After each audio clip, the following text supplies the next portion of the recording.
Why is it in this type of... Okay, so. Yes. All right, so sit right here.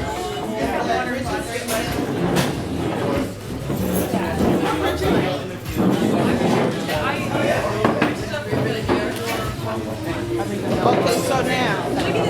Look like it's a little bit. Yeah. Okay, so you read the question. I hope I know what I'm doing.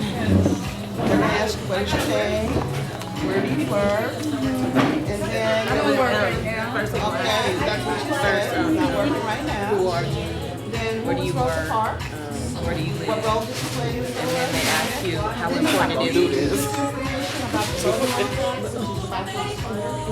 I'm so shy. Oh, it's recording. Oops. Yeah. What's your name? My name is Bridget Bullock. And where do you work? I'm not working anymore. Who is Rosa Parks and what role did she play in the civil rights movement? Black lady, and I know she was very instrumental in the boycott of the buses. She was tired and she sat down and she refused to go back to the back of the bus to get up to let I think it was a white gentleman, if I'm not mistaken, to sit down. She refused, and I know that's one of the incidents that happened that even pushed the boycott of the bus. Did you know that the Voting Rights Act is about to expire? No, I'm sorry, I did. How important do you think it was for Rosa Parks to cast her vote? Well, it was very important, as we saw, because in a way, when she refused to get up, she did cast her vote to let them know that she was tired of the mistreatment of the way they were treating black people. How important do you think it is to vote? It is very important to vote. Your vote could be the possible one that actually be able to pass a law that people are trying to get through. I think if we don't cast our vote, we might end up moving our democratic system. Do you think you have the power to help make positive change in your community, your state, your country, your world? I think in my community, because I have a small community, and I know the board members. So, I mean, if I went to them, I'm quite sure and suggested things that was positive to the community, that it would happen. In my country and my state, I'm kind of leery because I'm thinking, like, is my vote going to really make a difference, you know? And are they going to be fair? Because we have some incidents in our voting system. But I think I better get over those fears and start voting again. Last time I voted was and we were voting against the 25 strike law, the way they were using it. And that was the last time I voted. I missed the voting last year. Okay. Thank you. Okay. What is your name? My name is Wina Marin. And where do you live? I live in Marin City. Okay. And what do you do for work? What do you do? Well, these days I do a lot of volunteer work. I formerly was a teacher and counselor in the schools in San Francisco. Okay. And I also do a little consulting now, and I also am a notary. Okay. And I do some of that sometimes. Okay. Do you know who Rosa Parks was and what role she played in the civil rights movement? Yes, I do know who Rosa Parks was. And she died recently, and her death just underscores the fact that many of the pioneers in the civil rights movement are leaving us, and the key victories that they were able to achieve is going to be forgotten. They've been calling her the mother of the civil rights movement because of the act that occurred in Montgomery, Alabama, when she refused to give up her seat on the bus after working all day. And that sort of precipitated the bus boycott in Montgomery, Alabama, and it brought Martin Luther King Jr. to the forefront of the civil rights movement. I think people forget that there was, at least young people I think forget, that there was a time when we were relegated to the back of the bus. There was a section of seats for African Americans, and they could not sit in any other part of the bus. And I think that what's forgotten in the whole thing with Rosa Parks is that she was sitting not all the way back in the bus, but she was sitting in the forefront of the black section on the bus. And when the bus driver asked her to get up for a white person to sit down, she refused. And that's what precipitated her arrest, and that's what precipitated, that was the impetus for the bus boycott, which began the civil rights movement in this country. Are you aware that the Voting Rights Act is about to expire in 2007? Yes, I am aware of that, and I think that we really do have to be vigilant about these kinds of things that are occurring, and really do everything we can to make sure that the Voting Rights Act is going to be extended. How important do you think it was for Rosa Parks to cast her vote? It was very important because when blacks, and it wasn't only for blacks that the Voting Rights Act was advantageous to. It was for any person of color. And when we got civil rights for all the people that were being denied civil rights. I mean, there's a history of this country of racism and prejudice against Asians, Hispanics, any person of color that's not white. And each one has had their particular acts against them in its horrendous ways. The Japanese, when they were interred in prison camps during the Second World War, these are American citizens that were interred in the Japanese. In Japanese, we call them, they were prison camps. They were forced into them. Earlier, the Chinese were really, they had the Exclusionary Act where they could come here and work, but they couldn't bring their families and their wives here. And they were relegated to certain parts of town and isolated in certain islands, and did all the railroad, a lot of the railroad work here and bring the railroad west. And so every group that's not white has had their own particular acts of racism and discrimination against them. And when the Civil Rights Act was passed, the Voting Rights Act and all the other Public Accommodations Act, all these other acts, it's got rights for everyone in this country, not just blacks. Mm-hmm. How important do you think it is for you to cast your vote? I think it's very important because if we don't vote, we don't have a voice. And I think every person's vote is important because it's through voting that we bring about change, and it's through voting that we affect the politicians, because it seems that anytime there is an election going on, that's when you see the politicians coming around.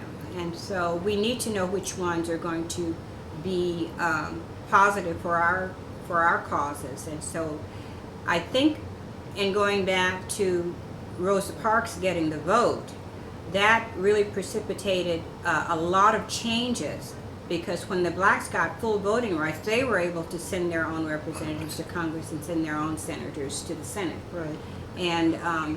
And so that's a huge block of votes, and they were very much influential in affecting change. Mm-hmm. So do you think you have the power to help make positive change in your community, your state, the country, the world? Well, that's something that I feel that I work on every day by the kind of work that I'm in, volunteer efforts that I make.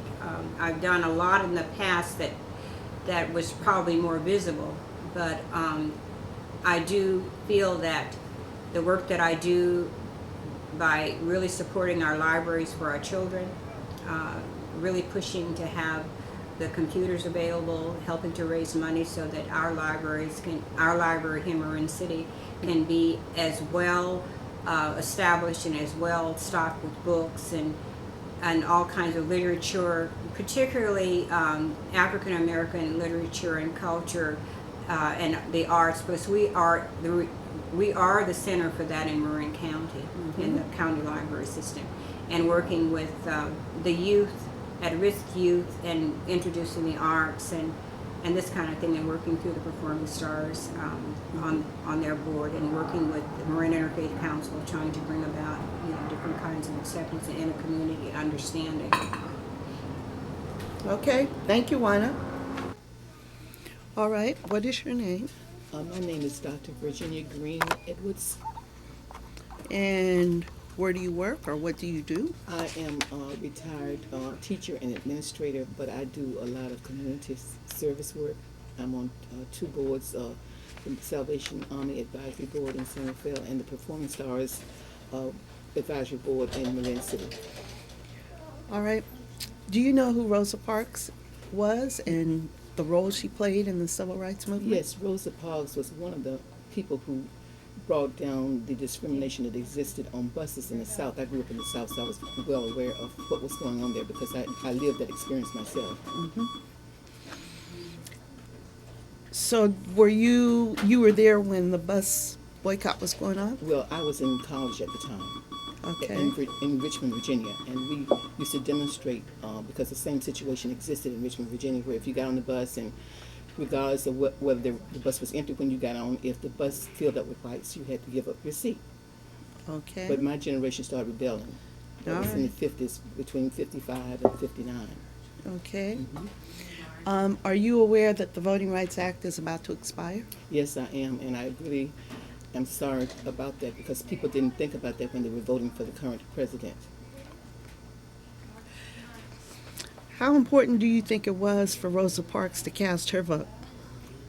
She voted by remaining in her seat, and I think that was very important. She was tired, as she said, but she just decided that was one day she was tired and she was not going to give up her seat, and a lot of us felt that way.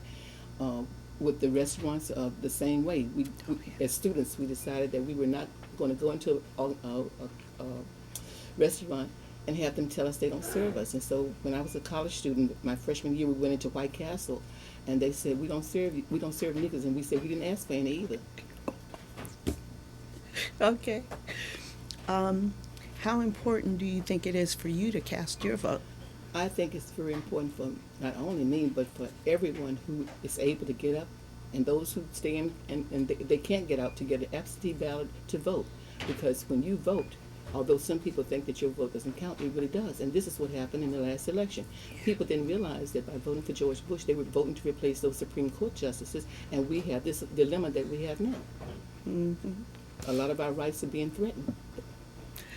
So now, do you think you have the power to help make positive change in your community, your state, Yes, your country? wherever I am, I'm going to be, if there's something needed to be done, I'm going to be involved because I grew up in the South, and it's important for us to stand up and speak and help other people to do the same thing. Okay. All right. Can you tell us a little bit about what it was like when you were like growing up in the South, say in elementary school, high school? When I was growing up in Lewisburg, North Carolina, which is 29 miles northeast of the capital of Raleigh, North Carolina, it was supposed to be separate but equal in everything, but that was a myth. It was not separate and equal. I went to an elementary school that had no running water, no electricity. The heating that we had was a pot-belly stove, and we couldn't drink the water from the pump because there was a cemetery up the hill, and it was contaminated. So we had to take not only our lunch to school, but we had to take water to school. As I said, we didn't have lights, and the last year, 6th grade, they did put a generator in. At the school on the other side of town, they had everything. They had cafeteria, electric lights, new books. We always had used books, but we learned in spite of that. Growing up in that condition, made you want to do better. Your parents always say you're not going to always have to live this way. It was the courthouse. Marble drinking fountains, colored on the left, white on the right. But we always got back. We spit on the white side and drink out of the color side. So we had our way of doing things. We always laughed at how it was, how we were being treated, because you could work for people. You couldn't go in that front door. You had to go in that back door. You could cook their food, but you couldn't eat out of the same plates. And so a lot of people got back. They would take, after they cooked the food, they'd take the food out of the pot, and they would do other things to the food. So you had your way of getting back. And my mother's way of getting back was saying to us when we were little kids, you can go to somebody's school. And she was not talking about elementary school and high school. She was talking about going to college. And we grew up with that. Our ministers were people who were not only ministers, but they were principals of schools. And so we grew up in that atmosphere that education was your key to getting out. And this is what I've tried to say to students all these years that I've come in contact with these students, is that don't go out for the easy approach. Stay in school. Get your education, because people cannot take that away from you. And like I said, I've not always lived where I live. I've not always had the things that I have, but through education and hard work. And the message that I would like to say to young people is, take whatever job you get as long as it's honest, and tell yourself, I'm not going to always have to do this. I babysat. I worked in tobacco. I would go away when I was in college to New York and work, and then come back home and go back to school. But I always told myself, like my mother would say, you're not going to always have to do this. She said, I want you to work. I want you to have a good life. I don't want you to have to work as hard as I worked for little money. So my message to everybody is, like I've said before when I got the award last year, if you are in a position to help people. Tell them, show them the way, instead of sitting around saying, well, you know, that's just the way they are. No, everybody needs somebody to mentor them and to help them, and that's what I try to do. Thank you, Virginia. All right. What is your name? Felicia Gaston. And where do you work? What do you do? I am the Executive Director of Performing Stars in Marin, based here in Marin City, a nonprofit organization that serves children 3 and up in a variety of arts and non-art opportunities. Okay. Do you know who Rosa Parks was and what role she played in the civil rights movement? Yes, I do. As a matter of fact, I'm super proud to say that I was born on the day Rosa Parks decided not to move to the back of the bus on December 1st, 1955, Thursday, early in the morning. And I do know that because of her determination and her quietness and stillness, that she, her works is still alive today for what she stood for. Okay. Do you know that the Voting Rights Act is about to expire? No, I didn't, considering how active I am. Okay. The Voting Rights Act has been extended 3 times, 1970, 1975, 1982. It was extended for 25 years, and it's going to expire in 2007. So how important do you think it was for Rosa Parks to cast her vote? To cast her vote.